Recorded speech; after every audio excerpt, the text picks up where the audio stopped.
है दिल की धड़कनें और तेज हो जाएंगी क्योंकि वोटों की गिनती शुरू होगी और सबसे पहले पोस्टल बैलेट्स खुलेंगे और 243 सीटों पर बहुमत का आंकड़ा कौन पार करता है। क्या पांचवी बार जनता का समर्थन हासिल करके एक बार फिर नीतीश ही सरकार होंगे या फिर एक बड़ा परिवर्तन? अगर ये बंपर वोटिंग हुई है तो क्या ये एंटी इनकम्बेंसी है या प्रो इनकम्बेंसी? इन तमाम सवालों के जवाब आज सामने होंगे। और देखिए हमारे साथ तमाम सहयोगी बने हुए हैं। संजीव और ऋषिकेश हमारे साथ यहां मौजूद हैं स्टूडियो में और काउंटिंग सेंटर की तस्वीर लगातार अमिताभ हमारे सामने रख रहे हैं पूरी पारदर्शिता के साथ। देखिए इस बार जो इंतजामात किए गए हैं, आपको कार्यकर्ताओं की भीड़ नजर आ रही होगी। एक बार जल्दी से तस्वीर वहां की देख लेते हैं। अमिताभ दिखाइए जरा। अच्छा, अमिताभ हमारे साथ कुछ ही देर में जुड़ रहे हैं, लेकिन तस्वीरें आप देख रहे हैं कार्यकर्ता वगैरह जो तमाम पार्टियों के हैं वहां पर पहुंच चुके हैं। बकायदा आप देख सकते हैं कि किस तरह से सीसीटीवीज लगाए गए हैं, अंदर किस तरह से पारदर्शिता बरतते हुए पोस्टल बैलेट्स की गिनती की जा रही है, वो तमाम चीजें दिखाई जा रही है। और लालू यादव के घर के बाहर सौरभ दिख रहे हैं। सीएम आवास से हमारे साथ अब सौरभ जुड़ गए हैं। लालू यादव के घर से शिफ्ट होकर वो सीएम आवास पहुंच गए हैं। भाई यहां पर कुछ हलचल दिख रही है क्योंकि कुछ देर पहले ट्वीट एक्सपोज भी किया है जेडीयू की तरफ से। एक बार फिर सुशासन सरकार। सौरभ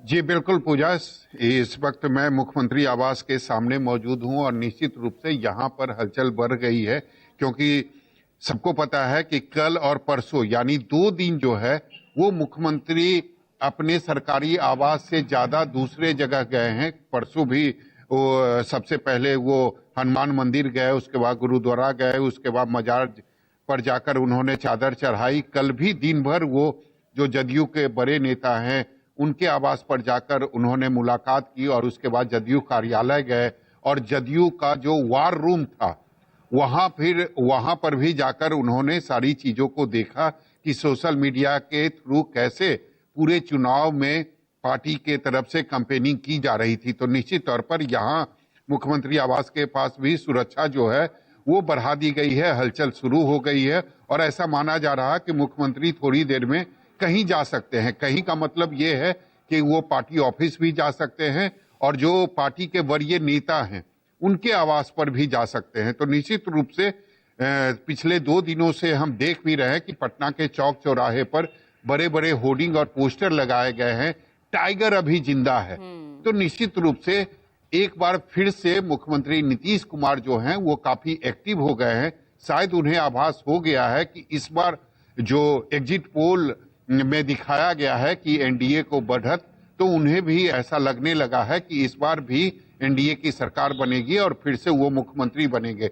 सबसे बड़ी बात है पूजा कि कल मेरी एक बीजेपी के जो बड़े नेता थे उनसे मेरी बात हो रही थी, तो उन्होंने कहा कि निश्चित रूप से विरोधी जो भी आरोप लगाए नीतीश कुमार को लेकर कि वो अस्वस्थ हैं, बीमार चल रहे हैं, लेकिन सबसे बड़ी बात है कि बिहार चुनाव के दौरान जब 2 दिनों तक मौसम काफी खराब था उस वक्त नीतीश कुमार अपनी गाड़ी से और सड़क मार्ग से करीब 1 दिनों में उन्होंने 600 किलोमीटर की जो यात्रा है वो तय की थी और जगह जगह जाकर उन्होंने चुनाव प्रचार किया था।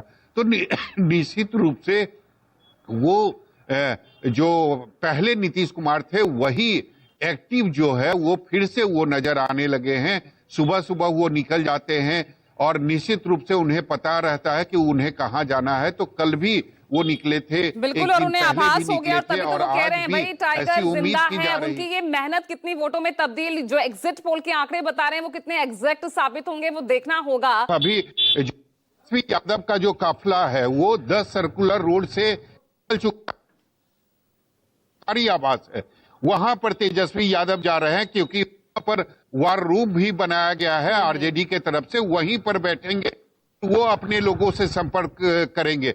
तो तेजस्वी यादव निश्चित तौर पर अपने पिता यानी 10 सर्कुलर रोड में यादव और राबड़ी देवी के साथ रहते हैं और यहां से वो निकल चुके हैं अपने पूरे काफिले के साथ, अपने पूरे लोग के साथ। उनके साथ संजय यादव भी हैं और यहां से वो सीधा जो सरकारी आवास तेजस्वी यादव को एज ए नेता प्रतिपक्ष अलॉट हुआ है वहां पर वो निकल चुके हैं और वहां जाएंगे और वहां पर बैठकर अपने लोगों से संपर्क करेंगे।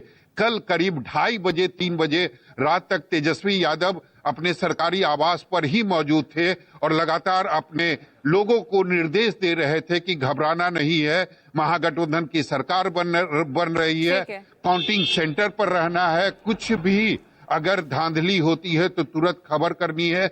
तो आज भी सुबह सुबह तेजस्वी यादव होगा, सबके दिल में दुख इस वक्त तो हो रही होगी, क्योंकि काउंटिंग अब 8 बजे से शुरू हो जाएगी। पोस्टल बैलेट हालांकि सबसे पहले खुलेंगे। अपनी बात पूरी कीजिए ऋषिकेश, मैं संजीव के पास जाऊंगी, कोई समय कम है। हाँ। जी देखिए, मैं इसलिए बोल रहा था विजय सिन्हा की सीट पर क्योंकि ये तय करेगा कि महागठबंधन ने या फिर आरजेडी ने जो A to Z का प्रयोग किया है कि सवर्ण बनाम सवर्ण की राजनीति, और जो भूरा बाल साफ करो का नारा चस्पा था आरजेडी पर, वो नारा, वो चस्पा उससे क्या हट जाएगा, वो भूरा बाल साफ करो का ये प्रयोग सफल होगा। इसलिए खास करके विजय सिन्हा की सीट लखीसराय महत्वपूर्ण है। अगर वहाँ लखीसराय में कोई आरजेडी करिश्मा करती है तो आप यकीन मानिए फिर बिहार का नतीजा कुछ और होगा, और बिहार में जो कांटे की लड़ाई कही जा रही है वो इसका संकेत होगा। मोकामा को लेकर हमने भी चर्चा नहीं की, जल्दी से संजीव क्या रिएक्शन आपका?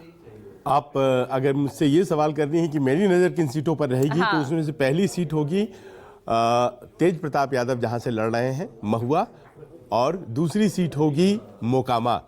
और मोकामा सीट एक ऐसी सीट है जिसको लेकर के मुझे लगता है कि बहुत से लोग हैं जो कि इंतज़ार कर रहे हैं कि नतीजे किस प्रकार के आते हैं, क्योंकि मोकामा वो सीट है जिसने वायलेंस दर्ज किया बिहार में। इस बार ज़बरदस्त तरीके से वायलेंस दर्ज हुआ, और मोकामा की सीट ऐसी सीट उभर कर सामने आई जिसको लेकर के तमाम जो कन्फ्यूजन्स थे कि क्या होता है बिहार में, अभी भी ऐसा है क्या, वो फिर से फैले। रहा सवाल महुआ का, तो महुआ सीट एक ऐसी सीट है जो पारिवारिक विवाद है लालू प्रसाद यादव के परिवार के भीतर, जो आज की तारीख में तेज प्रताप यादव के परिवार से अलग होने और उनसे उनका एक नया दल बनाने से जुड़ा हुआ है। तो जाहिर है कि वहाँ वो अपने दल के नुमाइंदे के तौर पर खड़े हैं और उनके सामने राष्ट्रीय जनता दल का उम्मीदवार खड़ा है, और ये सोचने वाला पहलू नहीं था, लेकिन अब ये हकीकत है।